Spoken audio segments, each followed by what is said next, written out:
తండ్రి అయినటువంటి అబ్రహాము శారాల గృహాన్ని మీకు పరిచయం చేయబోతున్నాను. దయతో గమనించాలని మనవి చేస్తున్నాను ప్రియ దేవుని బిడ్డలారా. ఈ గృహము ఎలాంటిది అని అంటే ప్రియ దేవుని బిడ్డలారా, ఈ గృహము ధన సమృద్ధి కలిగినటువంటి గృహము. అబ్రహాము తన ఇంటి నుండి, తన దేశాన్ని నుండి తను బయలుదేరినప్పుడే అనేక పశువులు, అనేకమైనటువంటి గొర్రెలు, అనేకమైనటువంటి ఆస్తులను తీసుకుని బయలుదేరినట్లుగా మనము చూస్తా ఉన్నాం. అంటే ప్రియ దేవుని బిడ్డలారా, అబ్రాము శారాయి, అంతకుముందు అతను అబ్రాము శారాయి, వీరిద్దరూ కూడా ధనవంతులే. ప్రియ దేవుని బిడ్డలారా, అంతకు ముందే ధనవంతులు. దేవుని దగ్గరకు రాకముందు కూడా వారు వ్యాపారంతో సంపాదించారో, వారు వివేకంతో సంపాదించారో, ఏ విధంగా సంపాదించుకున్నారో, లేక వారి తాత ముత్తాతల యొక్క ఆస్తుల వల్ల వారు ఆస్తిపరులయ్యారో తెలియదు, కానీ మొత్తానికి వారు ధనంతోనే తిరిగి వచ్చారు ప్రియ దేవుని బిడ్డలారా. అంటే మొదట వాళ్ళ గృహం ధనవంతుల గృహం, లేక సమృద్ధి కలిగినటువంటి గృహం అని చెప్పాలి ప్రియ దేవుని బిడ్డలారా. ఇలాంటి గృహాలు వాస్తవంగా దేవునికి లోబడవు. ఈనాడు క్రైస్తవ కుటుంబాలలో మనం చూసినట్లయితే కొంచెం వారు అభివృద్ధి చెందితే, అభివృద్ధి చెందక ముందు, ఆశీర్వాదం రాకముందు, లేమిలో ఉన్నప్పుడు, కష్టకాలంలో ఉన్నప్పుడు దేవుడంటే బహు ప్రయాసపడతారు, దేవుడంటే బహు ఇష్టపడతారు. ప్రతి దినం అవసరమైతే ప్రతి క్షణం కూడా దేవుణ్ణి తలుచుకుంటూ ఉంటారు.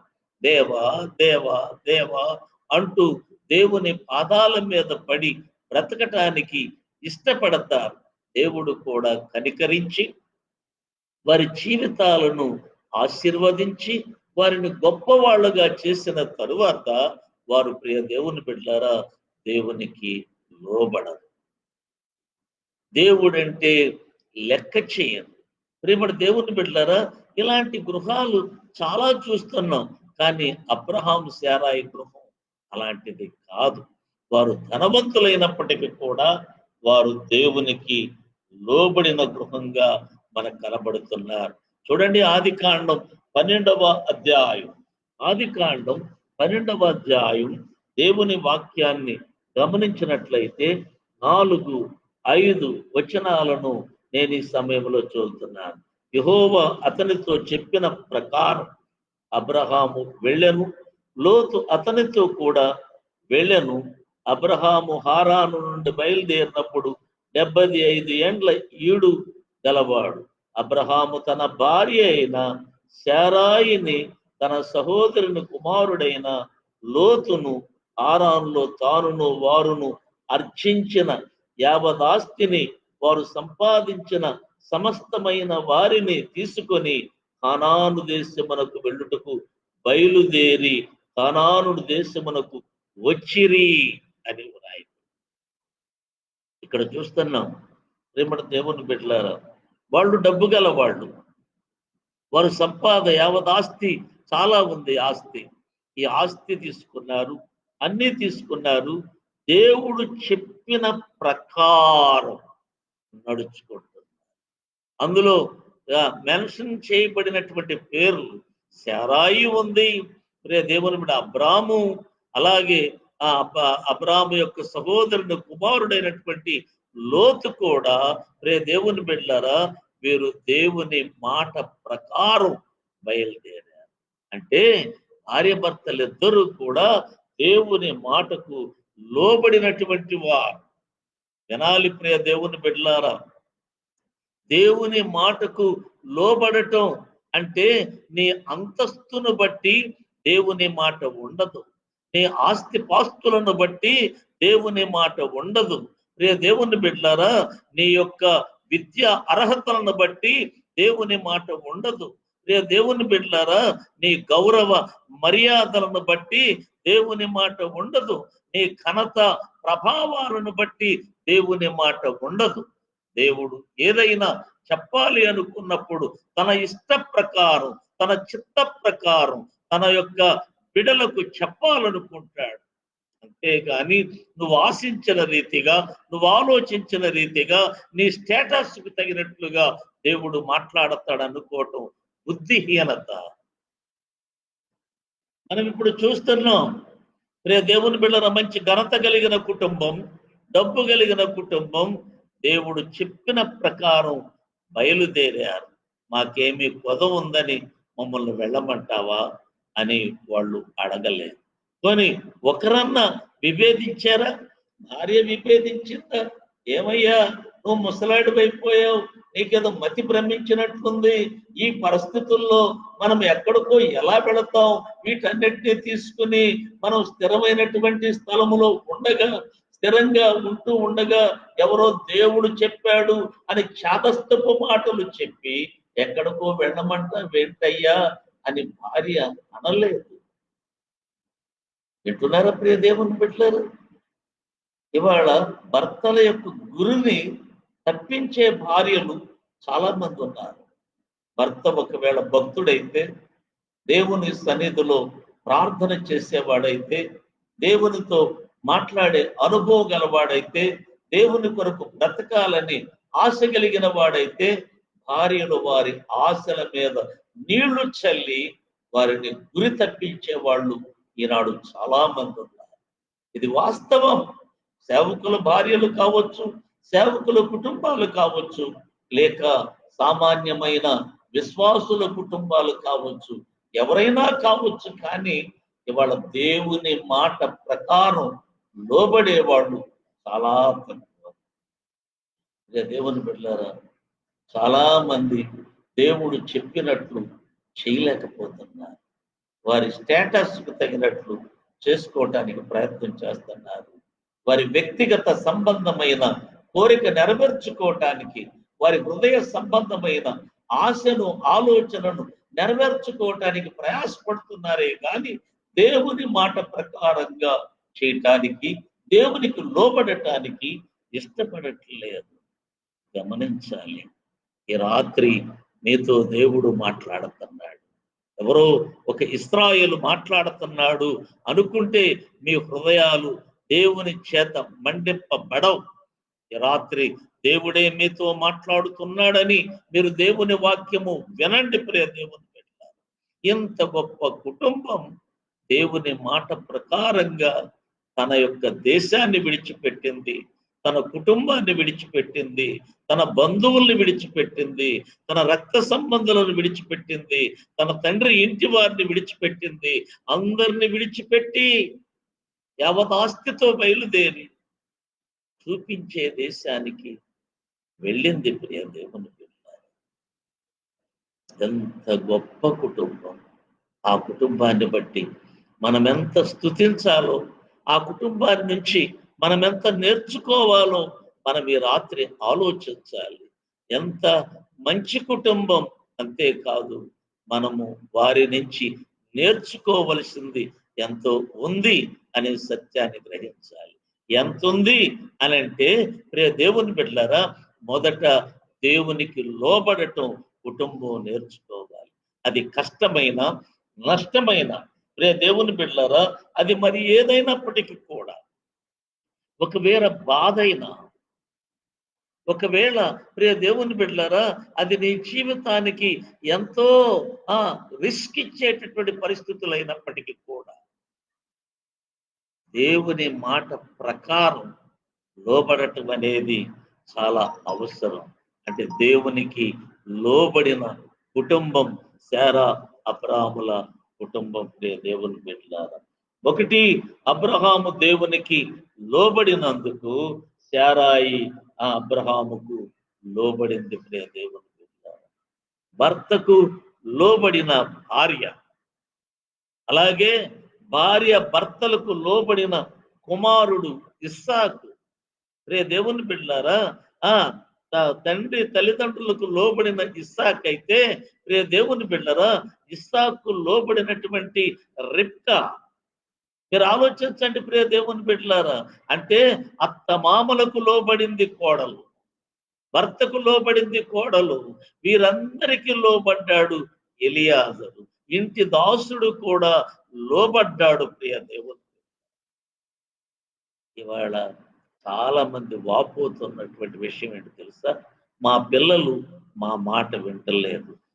నిజంగా అది వేదనకరమైనటువంటి మాటే.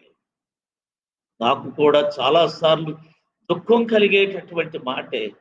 మన పిల్లలు మన మాట వింటలేదంటే మనము దేవుని మాట వింటున్నామా అని ఒకసారి ఆలోచించాల్సిన విషయం.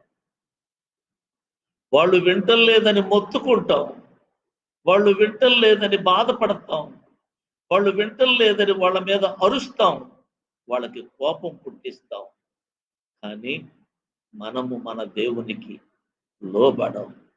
మనం మన దేవునికి లోబడితే, ఇదిగో అబ్రహాము శారాయి కుటుంబం లాగా మనమే దేవునికి లోబడితే మన పిల్లలు కూడా మనకు లోబడతారు. ఇది వాస్తవం.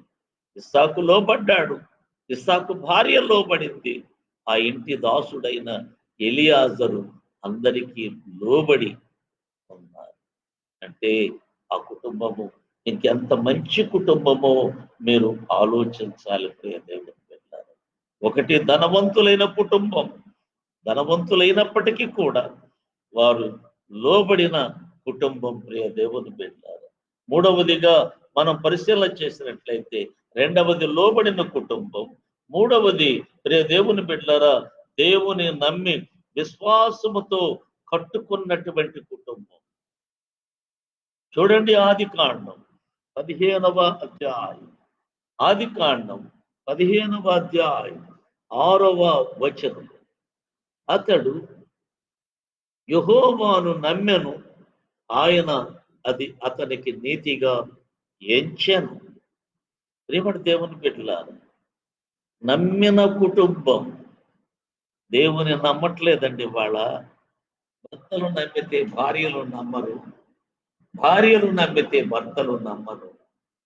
తాత్కాలికమైన భక్తి చేస్తారు, లేక నామకార్థమైన భక్తి చేస్తారు.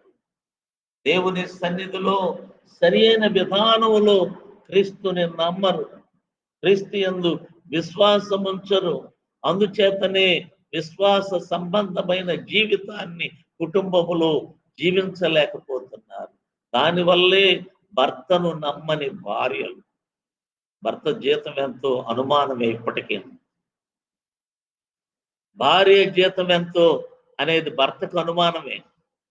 రేపటి దేవుని బిడ్డలారా, భార్య తల్లిదండ్రులకి ఏమన్నా పెడుతుందేమోనని భర్తకు అనుమానమే. రేపటి దేవుని బిడ్డలారా, ఎందుకు ఈ అనుమానం అంటే విశ్వాసం లేదు. దేవుని సరిగా నమ్మిన వారు కారు, నమ్మిన వారికి అనుమానాలు ఉండవు. దేవుని నమ్మితే దేవుడే అన్ని సరిచేసుకుంటాడు, అన్ని సరిచేస్తాడు. ఇవాళ నమ్మని కుటుంబాల వల్ల ఒకరిని ఒకరు మోసగించుకుంటున్నారు, నిజంగానే మోసగిస్తున్నారు. భర్తకు తెలియకుండా భార్యలు, భార్యలు తెలియకుండా భర్తలు వారు ప్రత్యేకమైనటువంటి ధననిధిని లేక సేవింగ్ను ఏర్పాటు చేసుకుంటున్నారు. ప్రత్యేకమైన అప్పులు ఉంటాయి, ప్రత్యేకమైన అవసరతలు ఉంటాయి, ప్రత్యేకమైన కోరికలు ఉంటాయి. ఒకరిని ఒకరు నమ్మలేరు, ఒకరిని ఒకరు నమ్మలేరు. ఈయన ఇష్టానుసారంగా ప్రవర్తిస్తాడు, ఆమె ఇష్టానుసారంగా ప్రవర్తిస్తుంది. వీళ్ళిద్దరూ ఒకరినొకరు మోసం చేసుకుంటుంటే వీళ్ళిద్దరిని పిల్లలు మోసం చేస్తారు. కాలేజీకి వెళుతున్నామని చెప్తారు, వెళ్ళరు. స్కూల్కి వెళుతున్నామని వెళ్ళరు, స్కూల్లో సరిగ్గా చదవరు, కాలేజీలో సరిగా చదవరు, ఇచ్చిన డబ్బులు సరి అయిన విధానంలో ఖర్చు పెట్టుకోరు. పుస్తకాల కోసమని డబ్బులు తీసుకెళ్తారు, పెన్నుల కోసమని డబ్బులు తీసుకెళ్తారు, వాటిని అన్యదా ఖర్చు పెట్టేస్తారు. మొత్తం నమ్మకం లేని కుటుంబం అయిపోవటానికి కారణం దేవుని మీద సరైన నమ్మకం లేకపోవడం. ఎప్పుడైతే కుటుంబం దేవుని నమ్ముద్దో ఆ ఇంటిలో నీతి ఉంటుంది, అదే నీతిగా ఎంచబడింది. నీతి సంబంధమైన జీవితం కుటుంబం అంతటికి తనంతట తానే వచ్చేస్తుంది. ఎవరు దీన్ని నేర్పక్కర్లేదు, క్రమపరచక్కర్లేదు. వారి కుటుంబ ప్రార్థన ద్వారాను, లేక వారి జీవించే జీవిత సరళి ద్వారాను అందరికీ అది వ్యాపిస్తా నీతి. కాబట్టి ఎవరిని ఎవరు మోసగించటానికి ఇష్టపడరు ప్రియ దేవుడు. కాబట్టి విశ్వాసము కలిగిన కుటుంబము ఆ కుటుంబమని దేవుని వాక్యం మాట్లాడుతుంది.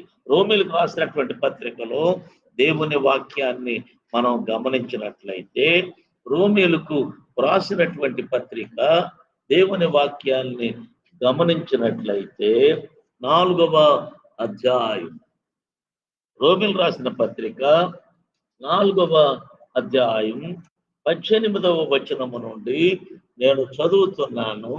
ప్రేమడు దేవుని బిడ్డలారా, నీ సంతానము ఇలాగ ఉండునని చెప్పిన దాన్ని బట్టి తాను అనేక జనములకు తండ్రి అగునట్లు నిరీక్షణకు ఆధారము లేనప్పుడు అతడు నిరీక్షణ కలిగి నమ్మెను.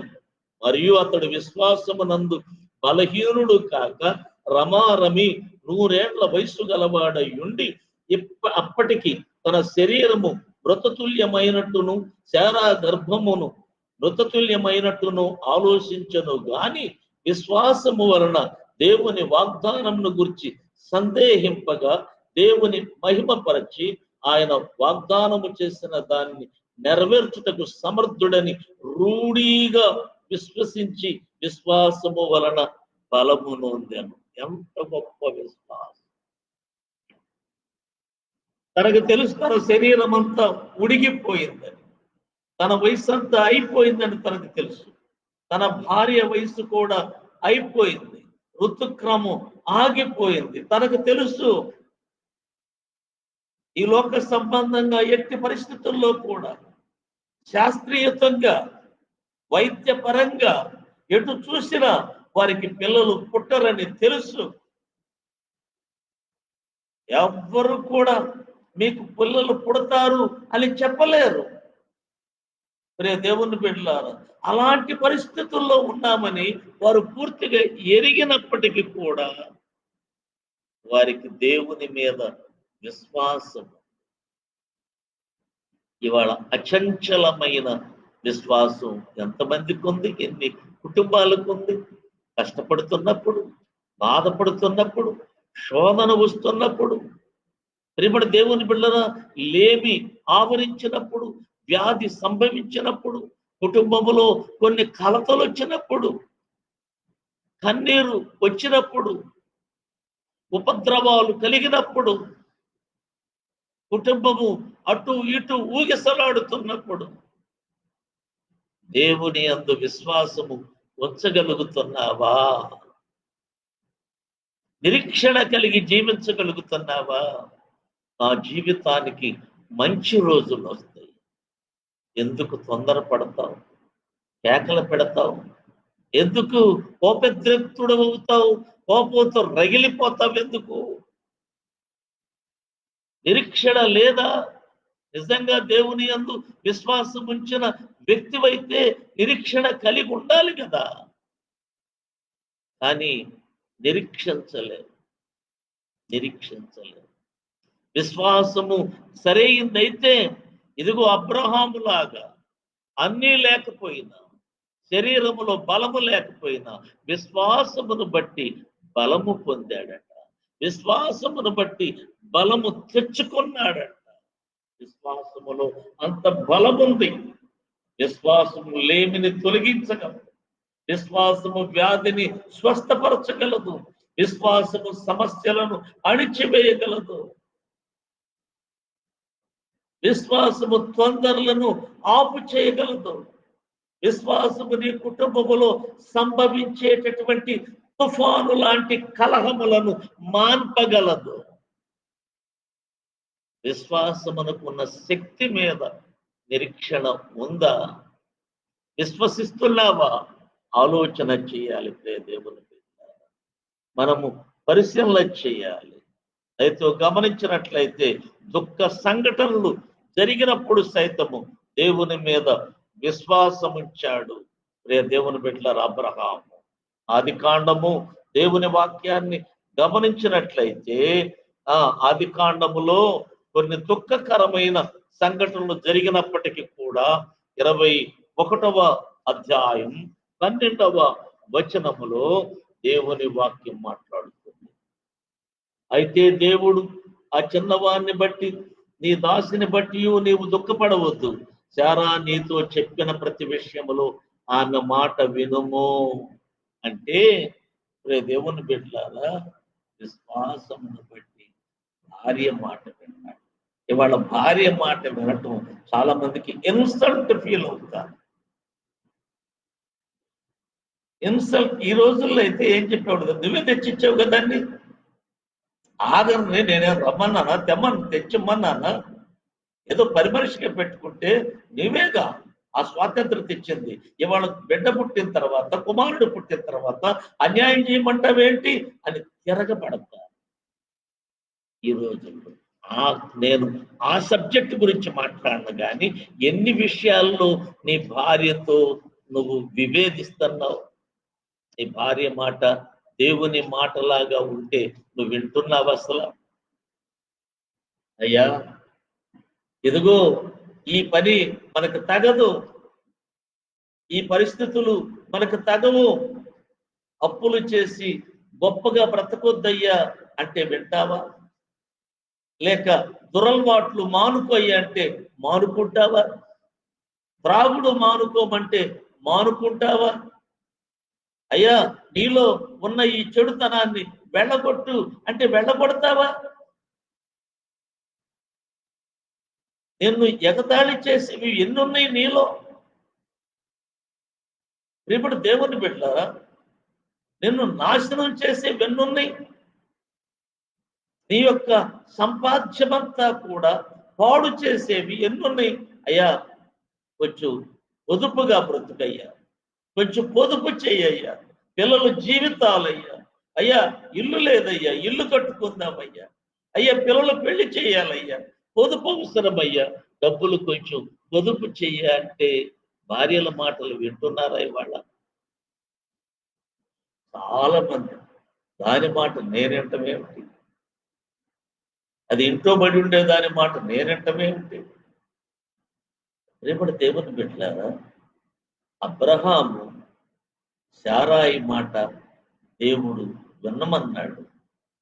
అబ్రహాము సామాన్యమైన వాడు కాడు సుమా. అబ్రహాము 5గురు రాజులను జయించిన జయశీలి, నిజమైన పురుషుడు. రేపటి దేవుని బిడ్డలారా, అంటే భార్య మాట వినటం అదేదో ఏదో తక్కువతనమా? కొంతమంది అత్తలు మామలు అనే మాటలు, ఆడింగివాడు ఆడదాని మాట అంటున్నాడు, పెళ్ళం మాట అంటున్నాడు అంటే ఉలిక్కి పడుతున్నావా? వాళ్ళు బుద్ధి తక్కువ మాటలు వాళ్ళు మాట్లాడుతున్నారు. నువ్వు బుద్ధి కలిగిన వాడివైతే, దేవుని యందు విశ్వాసం కలిగిన వాడివైతే, నీ భార్య చెప్పే మాట ఆమె భక్తురాలైతే, నీకు లోబడే బిడ్డ అయితే, నీకు లోబడే భార్య అయ్యుంటే నువ్వు తప్పనిసరిగా ఆమె మాట వినాలి. ఈ ఇల్లు దేవుని బిడ్డలారా విశ్వాసము కలిగిన ఇల్లు. దేవుని మాట ప్రకారం విశ్వసించి దుఃఖమైనప్పటికీ కూడా పంపించి వేశాడు దేవుని. మరి ఒక మాట మీకు గుర్తు చేస్తున్నాను. యెషయా గ్రంథం 51వ అధ్యాయం దేవుని వాక్యాన్ని గమనించినట్లయితే, యెషయా గ్రంథం 51వ అధ్యాయం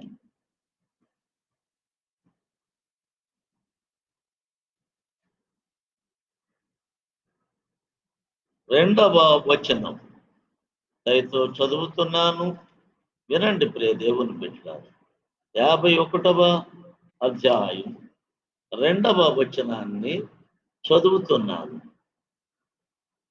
మీ తండ్రి అయిన అబ్రహాము సంగతి ఆలోచించుడు, మిమ్మును కనిన శారాను ఆలోచించుడు. అతడు ఒంటరి అయి ఉండగా నేను అతన్ని పిలిచి తిని, అతనిని ఆశీర్వదించి అతనిని పెక్కుమంది అగునట్లు చేసి తిని. ప్రియమైన దేవుని బిడ్డలారా, అతడు బిడలైతే, మీరు అబ్రహాం బిడలైతే వినండి. మీరు నిజంగా అబ్రహాం బిడలేనా? అబ్రహాం వారసులేనా? పౌలు అంటాడు, అబ్రహాం పిల్లలం అని చెప్పుకుంటున్నారుగా, వాగ్దానాలన్నీ మామని చెప్తున్నారుగా. అన్నీ మేమైనప్పుడు మీరు బ్రతికే ఎలా ఉంది? అబ్రహాము సంతతి అని చెప్పుకుంటూ నరకానికి పోతున్నారా? అబ్రహాము సంతతి ఎవరు నరకానికి పోకూడదే? వాగ్దానం పొందేరే వాళ్ళు. దేవుని బిడ్డారా, వాళ్ళు కొద్ది మంది ఒంటరిగా ఉన్నప్పుడు పిలిచి వాళ్ళని అనేకులుగా చేశాడు దేవుడు. రేపటి దేవుని బిడ్డలారా, అంత గొప్ప కుటుంబము, ఆ కుటుంబం దేవుని బిడ్డలారా, మనమందరము ఆయన కుమారులము కుమార్తెలమైతే ఆ ఆ ధనవంతుడు అబ్రహామా అని పిలిచాడు. దేవుని బిడ్డలారా, అలా ఏడవ మాకండి, ఏడిచే పరిస్థితులు రాని మాకండి. మీ కుటుంబాల్లో అలాంటి కలవరం పరిస్థితులు రాని మాకండి. రేపటి దేవుని బిడ్డలారా, విశ్వాసమును బట్టి వారిని అంతమందిని చేశాడు దేవుడు. నాలుగవది, దేవుని బిడ్డలారా, దేవుని యందు భయభక్తులు కలిగిన కుటుంబం. సామెతల గ్రంథం, దేవుని పరిశుద్ధ గ్రంథము నుండి సామెతల గ్రంథం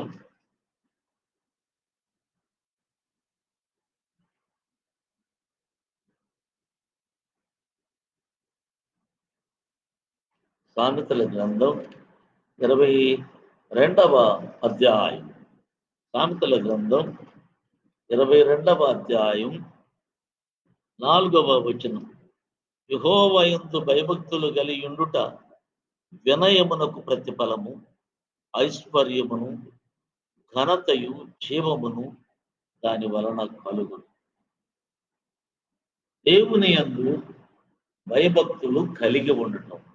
ఆదికాండం 22వ అధ్యాయం, దేవుని పరిశుద్ధ గ్రంథము నుండి ఆదికాండము 22వ అధ్యాయం 12వ వచనం.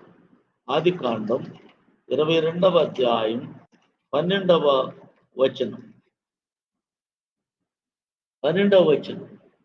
అప్పుడు ఆయన, చిన్నవాని మీద చెయ్యి వేయకుము, అతనినేమి చేయకుము, నీకు ఒక్కడై ఉన్న నీ కుమారుడు నాకు వెనుదీయలేదు గనుక నీవు దేవునికి భయపడు వాడవని ఇందువలన నాకు కనబడుచున్నది. దేవునికి భయపడేవాడు కాబట్టి ఐశ్వర్యవంతుడు.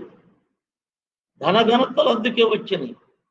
దేవునికి భయపడటం వల్ల ఎన్ని రకాల మేళ్లుంటాయో ఇవాళ క్రైస్తవులు తెలుసుకోలేకపోతున్నారండి. అయ్యో, ఇంత సులువైన పద్ధతులు ఎక్కడన్నా ఉన్నాయండి? ఎక్కడన్నా ఉన్నాయా? చెమటోడ్చి కష్టపడి తిని తినక కడుపు కట్టుకుని రూపాయికి రూపాయి కూడబెట్టుకుని వడ్డీలకు డబ్బులు ఇచ్చుకుని కూరల్లో ఉల్లిపాయలు కూడా వేసుకోకుండా లోబిగా బ్రతికి లోబులుగా జీవించి గెంజి తాగి పచ్చి పులుసు తాగి సంపాదించుకున్న వాళ్ళు సంపాదించుకున్నారేమో.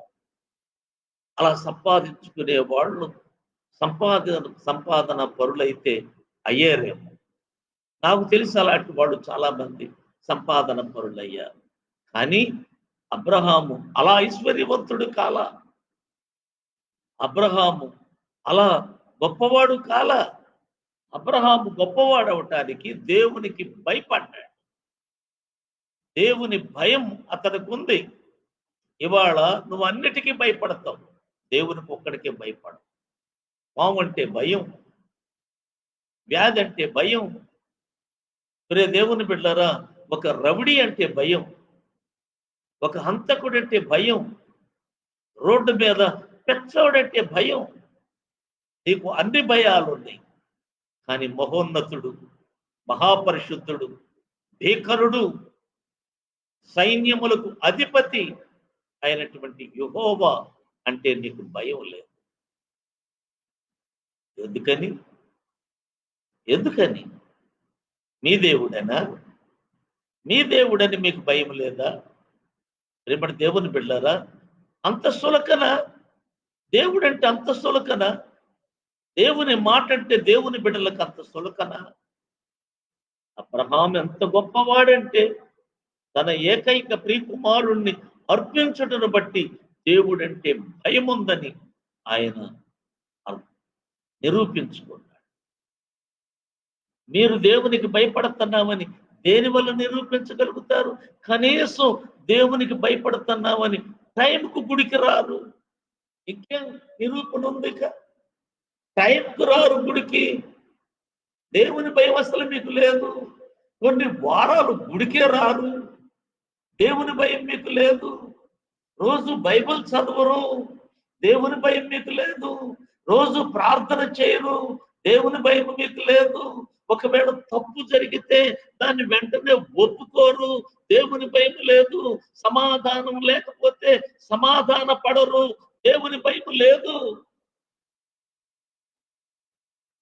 దేవుడేమన్నా చేస్తాడేమోననే భయం లేదు. ఎందుకంటే కరుణామయుడు, కనికరము గలవాడు, కృప గలవాడు అనే డప్పులు మోగించుకుంటున్నావు.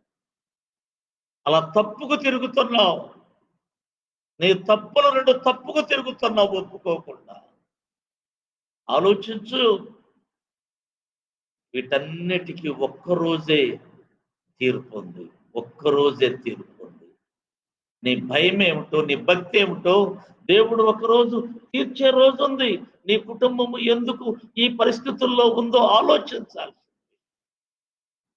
నువ్వు దేవుని యందు భయభక్తులు గలవాడయుడు. 22:18 వచనములో 22 ఆదికాండము 22:18 వచనములో దేవుని వాక్యం మాట్లాడుతూ ఉంది. రేపటి దేవుని బిడ్డలారా, ఆఖరి భాగాన్ని చూద్దాం. వారందరిలో హేతు కుమారుడు ఎదుట అబ్రహామునకు స్వాస్థ్యముగా స్థిరపరచబడెను. 18 మక్సేల, అదేగా లాస్ట్ లో, అదే మక్సేల ఎందలి ఎఫ్రోను పొలము అనగా ఆ పొలమును దాని ఎందలి గుహయు దాని పొలిమెర అంతటిలోనున్న ఆ పొలము చెట్లనియు అతని ఊరి గవిని ప్రవేశించు వారందరిలో హేతు కుమారులు ఎదుట అబ్రహామునకు స్వాస్థ్యముగా స్థిరపరచబడెను. దేవుని బిడ్డ, అతడు భక్తిపరుడని దీనిని బట్టి అర్థమవుతుంది. భయస్థు దేవునికి భయపడువాడని పైన వాక్యాన్ని బట్టి అర్థమవుతుంది. నీవు నీ కుటుంబం దేవుని యందు భయభక్తులు కలిగిన వారేనా? నా ప్రశ్నకు ఈ రాత్రి జవాబు చెప్పాలి. మీరు దేవునితో చెప్పాలి, దేవుని ఎదుట మోకాళ్ళుని చెప్పాలి. అయ్యో, నా కుటుంబము ఎంత భయంకర పరిస్థితుల్లో ఉందని అర్థం చేసుకోవాలి. 4వ దేవుని బిడ్డలారా, 5వదిగా దేవుని వాక్యాన్ని గమనించినట్లయితే ప్రార్థన నిలయమైన గృహం. ప్రార్థనా గృహం ఇది ఎలాంటి కుటుంబం అంటే ప్రార్థన చేసే కుటుంబం. ఆదికాండం 20వ అధ్యాయం, ఆదికాండం 20వ అధ్యాయం 7వ వచనములో, కాబట్టి ఆ మనుషుని భార్యను తిరిగి అతనికి అప్పగించుము, అతడు ప్రవక్త, అతడు నీ కొరకు ప్రార్థన చేయును, నువ్వు బ్రతుకుదువు.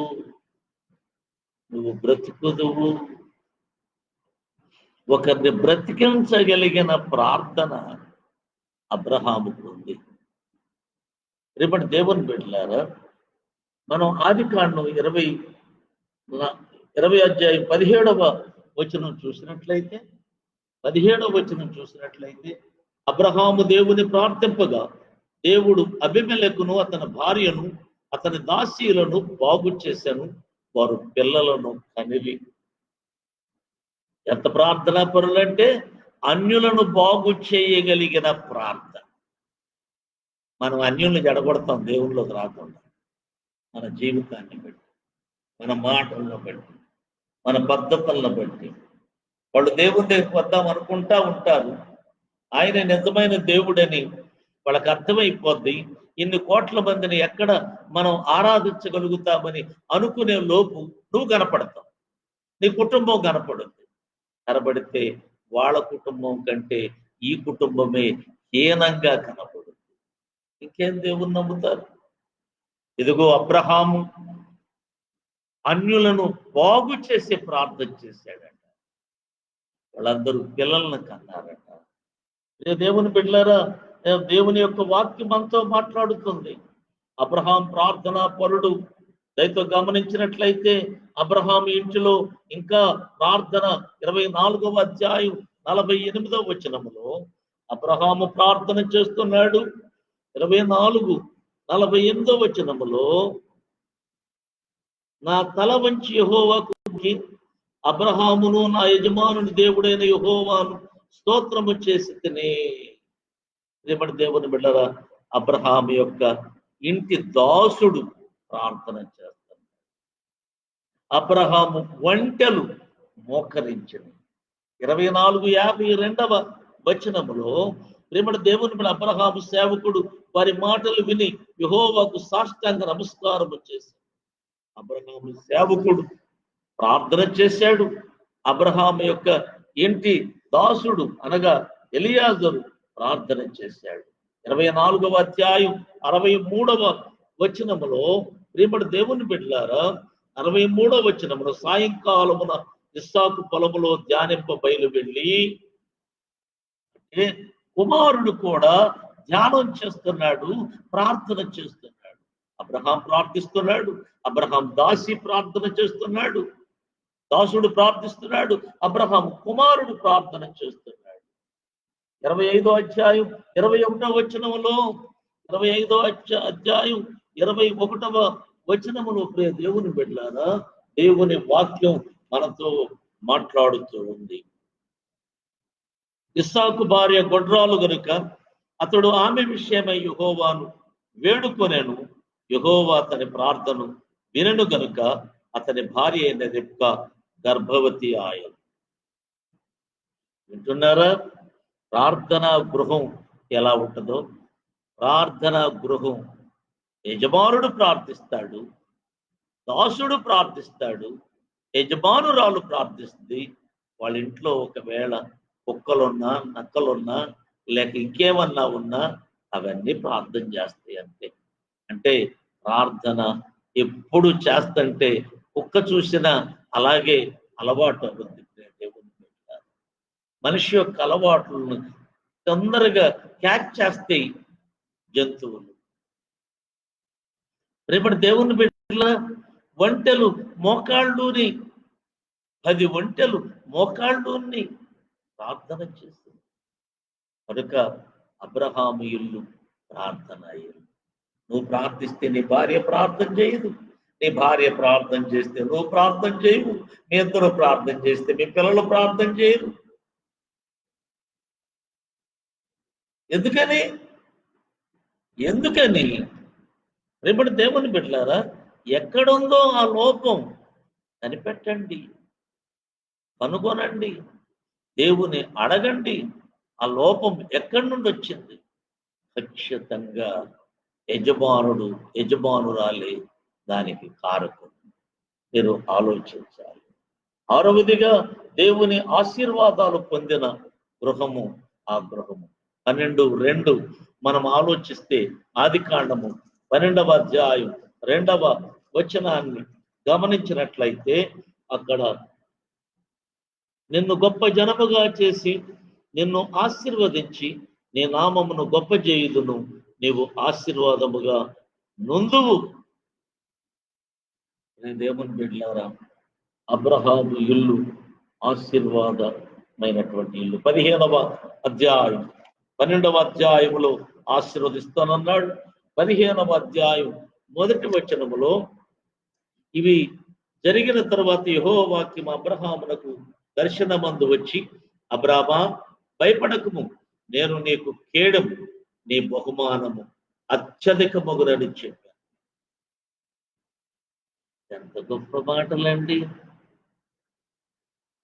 దేవుని బిడ్డలారా, ఎంత గొప్ప మాటలండి! 24వ అధ్యాయం 12 నుండి 14 వచనాల వరకు మనము చూసినట్లయితే 24వ అధ్యాయం 12వ వచనము నుండి 14వ వచనము వరకు మనము చూసినట్లయితే, నా యజమానుడుగా అబ్రహాము దేవుడని యెహోవా నేను వచ్చిన కార్యమును త్వరలో సఫలము చేసి నా యజమానుడుగా అబ్రహాం మీద అనుగ్రహము చూపుము, చిత్తగించుము. నేను ఈ నీళ్లు ఊట యొద్ద నిలుచున్నాను, ఈ ఊరు వారి పిల్లలు నీళ్లు చేదుకొనుటకు వచ్చుతున్నారు, కాబట్టి నేను త్రాగునట్లు నీవు దయచేసి నీ కడవను వంచుమని నేను చెప్పగా, నీవు త్రాగుము, నీ ఒంటెలకును నీళ్లు పెట్టెదనని ఏ చిన్నది చెప్పునో ఆమె నీ సేవకుడైన ఇస్సాకు కొరకు నియమించినదై ఉండును గాక అందువలన నీవు నా యజమానుని మీద అనుగ్రహం చూపితివని నేను తెలుసుకుందునను. అంటే దేవుని అనుగ్రహం ఆ ఇంటి మీద ఉంది, అబ్రహాం మీద ఉంది. ఆ తర్వాత అంటాడు, నా యజమానుడికి ఎంతో ఆస్తి ఉంది, దేవుడు నా యజమానుడిని ఎంతో గొప్ప చేశాడు. ప్రియమైన దేవుని బిడ్డలారా, ఇవన్నీ చెప్పటానికి అంత సమయం లేదు, కానీ 100కి 100 ఆశీర్వాదాన్ని పొందినవాడు. తన కుమారుడు విత్తనము వేసి 100 అభివృద్ధి చెందాడు. ప్రియమైన దేవుని బిడ్డలారా, 7వదిగా దూతల ప్రత్యక్షత కలిగిన కుటుంబము ఆ కుటుంబం. నీ కుటుంబానికి పోశాడు పైన కొన్ని క్వాలిటీస్ ఉండొచ్చాను. పైన నేను చెప్పిన వాటిలో కొన్ని క్వాలిటీస్ ఉండొచ్చాను. ఈ క్వాలిటీ చాలా తక్కువ, నీకు ఈ క్వాలిటీ లేదేమో, లేకనే నీ పరిస్థితులు ఎలా ఉన్నాయి ఆత్మీయంగా అంటే అర్థమైపోతుంది. దేవుని పెట్టారు, దేవుని ప్రత్యక్షత, దూతల ప్రత్యక్షత కలిగిన గృహమే గృహం. 18వ అధ్యాయం 1 వచనము నుండి 10 వచనాల వరకు మీరు ఇంటి దగ్గర చదవండి. మధ్యాహ్న కాల సమయమున పగలు ఎండపూట వేళ గుడారపు ద్వారమందు నిలుచున్నాడంట అబ్రహాము. 3 మనుషులు ఆయన యొద్దకు వచ్చారు. ఎండపూట సేద తీర్చుకోవాలి అంటే ఎంత గొప్ప వ్యక్తి ఆ వ్యక్తి. మనుషులు వస్తాననే సంగతి ఆయనకు ముందే తెలిసిపోయింది. దేవదూతలు ఆ ఇంటిని సందర్శించే సమయం మధ్యాహ్నం కాదు కూడా, ఎండపూట కాదు. ఎవరు చెప్పినా ఏ రాత్రి పూటో చల్లపూట వేళో తెల్లవారుజామును దేవదూతలు తెల్లవారుజామును వస్తారని కొంతమంది అంటారు. అందుకు కొంతమంది చెప్తారు జంతు సంచారం, మానవ సంచారం, ముందు మనిషి సంచారం, తర్వాత జంతు సంచారం, ఆ తర్వాత దెయ్యాల సంచారం, ఆ తర్వాత దేవదూతల సంచారం. జాముకి మారిపోతూ ఉంటది సంచారం. మనుషులు 9 గంటల దాకా తిరుగుతూ ఉంటారు, లేక 12 గంటల వరకు మనుషులు తిరుగుతారు. 12 గంటల నుండి జంతు సంచారం ఏర్పడిపోతుంది. 9 గంటల నుండి 12 గంటల వరకు జంతు సంచారం, 12 గంటల నుండి దేవుని బిడ్డల దెయ్యాల సంచారం, అంటే సైతాను దూతలు సంచారం చేస్తారు. తెల్లవారుజామున 3 గంటల నుండి దేవదూతల సంచారం అని పండితులు చెప్తారు. కానీ ఇక్కడ మనం చూస్తే మిట్ట మధ్యాహ్నం ఎండపూట వేళ అబ్రహామును దర్శించటానికి దేవదూతలు వచ్చారు. అంటే ఎనీ టైం, ఏ టైంలోనైనా దేవదూతలు దర్శించే ఇల్లు అన్నమాట. ఇల్లు ఆ కుటుంబం, ఆ కుటుంబాన్ని ఎప్పుడంటే అప్పుడు దర్శిస్తారన్నమాట. మరియ మార్తల గృహం ఎలాంటిదో తెలుసా? యేసు ప్రభు యెరూషలేముకు వచ్చినప్పుడల్లా వెళ్ళే గృహం. ఎప్పుడు యెరూషలేముకు వెళ్ళాలనుకున్నా యేసు ప్రభు ఖచ్చితంగా మరియ మార్తల ఇంటికి వెళతాడు.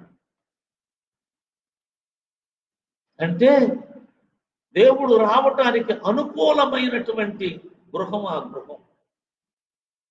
అంటే ప్రియ దేవుని బిడ్డలారా, నీ ఇంటిలో దేవునికి అభ్యంతరాలేమీ లేవన్నమాట. ఇవాళ ఎలా రావాలో తెలుసా? దేవుడు తలుపు దగ్గర నుంచుని తడతా ఉండాలి. తలుపు తీ. నువ్వు తీసేది లేదు, ఆయన వచ్చేది లేదు. ఎందుకని? తీస్తే నీ సంగతి అంతా తెలిసిపోద్దని తీయవు. నీ జీవితంలో ఉన్న కోరికలన్నీ నశించిపోతాయని తీయవు. నీ జీవితం మారిపోద్దేమోనని తీయవు. నీకు అలవాటు పడినటువంటి ఆ అలవాటు మీద మమకారాలు ఎక్కువ. నీ కుటుంబంలో నీవు దేవుడు వచ్చే సమయానికి ఏ సినిమా ఉంటుందో ఏ సీరియల్ ఉంటుందో కదా, మరి ఎలా వస్తాడు? కాబట్టి నువ్వు ప్రశాంతంగా ఉన్న సమయం ఎప్పుడూ ఉండదు. ఇక నిద్రపోయే సమయంలో నీ పనుల అలసట వల్ల కలలు కలుగుతాయి కానీ దర్శనాలు కలగవు. లేక దేవుడు ప్రత్యక్షంగా నీకు కనబడలేడు. ఇవాళ దేవుని చూడాలనే ఆశ ఎంతమందికి ఉంటుంది? ఎంతో మంది భక్తులు తెల్లవారులు ఆయనను చూడాలనే ఆశతో, భక్తుడు దావీదు అంటాడు కదా, ఆయనను చూడాలనే ఆశ తృష్ణ దుప్పి నీటి వాగుల కొరకు ఆశపడినట్లు ఆయన కొరకు ఆశపడ్డాడట. ఎప్పుడొస్తాడని అర్ధరాత్రి వేళ తన కన్నులు తెరుచుకున్నాయట. ధర్మశాస్త్రమునందు ఆశ్చర్యకరమైన సంగతులు ఏమన్నా కనబడతాయేమో, దేవుడు అద్భుతం ఏమన్నా చేస్తాడేమో అని అర్ధరాత్రి వేళ కళ్ళు తెరుచుకున్నాడట. రే దేవుని బిడ్డలారా, ఆశ కలిగి దేవుని చూడాలనే ఆశతో ఉన్నాడట. నీ కుటుంబము అలా ఉందా? ఎప్పుడు దేవుని సన్నిధికి వెళదామా? ఎప్పుడు దేవుని దూతలను చూద్దామా? ఎప్పుడు దేవుని ప్రసన్నతను అనుభవిద్దామా? దేవుని సన్నిధిలో నిత్య సుఖాలు ఉంటాయి, సౌభాగ్యం ఉంటుంది. రే దేవుని బిడ్డలారా, సమాధానం ఉంటుంది. దేవుడు నీ ఇంటిలోకి వస్తే ఎంత సమాధానం! ఆయన రావటమే ఇంటిలోకి వస్తే ఏ ఇంట్లోకైనా వెళితే ఈ ఇంటికి సమాధానము కలుగుగాక అంటాడంతే. సమాధానం, దట్స్ ఆల్. ఇంకక్కడ ఏ చీకట్లు ఉండటానికి వీల్లేదు.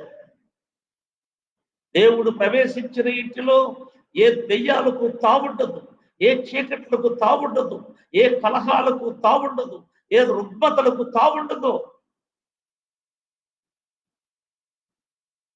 ఏ వ్యాధులకు తావుండదు. ఎంత ముదుసలి వారు ఎప్పుడైనా అనారోగ్యం గురైనట్టుందా? ప్రియమైన దేవుని, ఎందుకంటే దేవదూతల యొక్క ప్రత్యక్షత ఆ ఇంటికి ఉంది. ప్రియ దేవుని బిడ్డ, మీరు చదవండి మొదటి వచనము నుండి 10వ వచనం వరకు. 8వదిగా ప్రియ దేవుని బిడ్డలారా, దేవుని వాక్యాన్ని గమనించినట్లయితే లోకాశలు ఆశించని గృహం. బాగా గమనించాలి. అబ్రహాము యొక్క గృహం లోకాశలను ఆశించలేదు.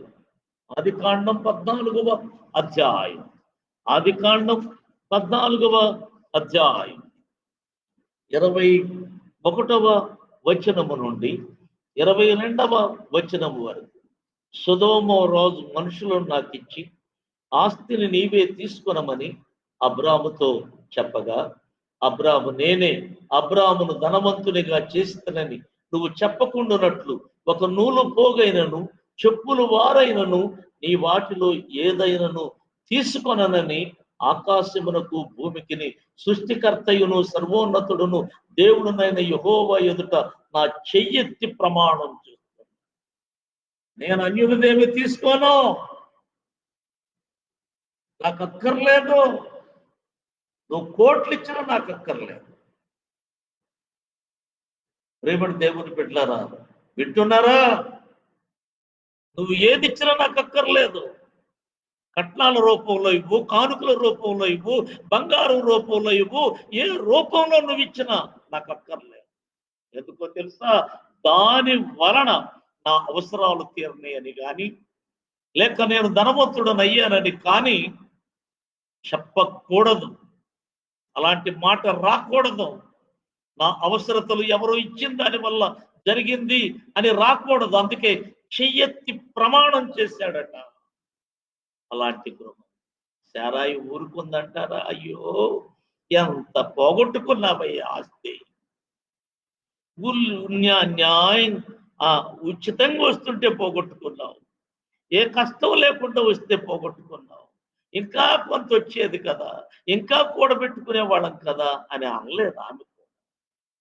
ఆదికాండం 26వ అధ్యాయం, ఆదికాండం 26వ అధ్యాయం ప్రియమడి దేవుని పిల్లలు 20వ వచనం నుంచి 22వ వచనం వరకు మనం చూసినట్లయితే, ప్రియమడి దేవుని బిడ్డరా, ఇస్సాకు బావులు తవ్వాడు.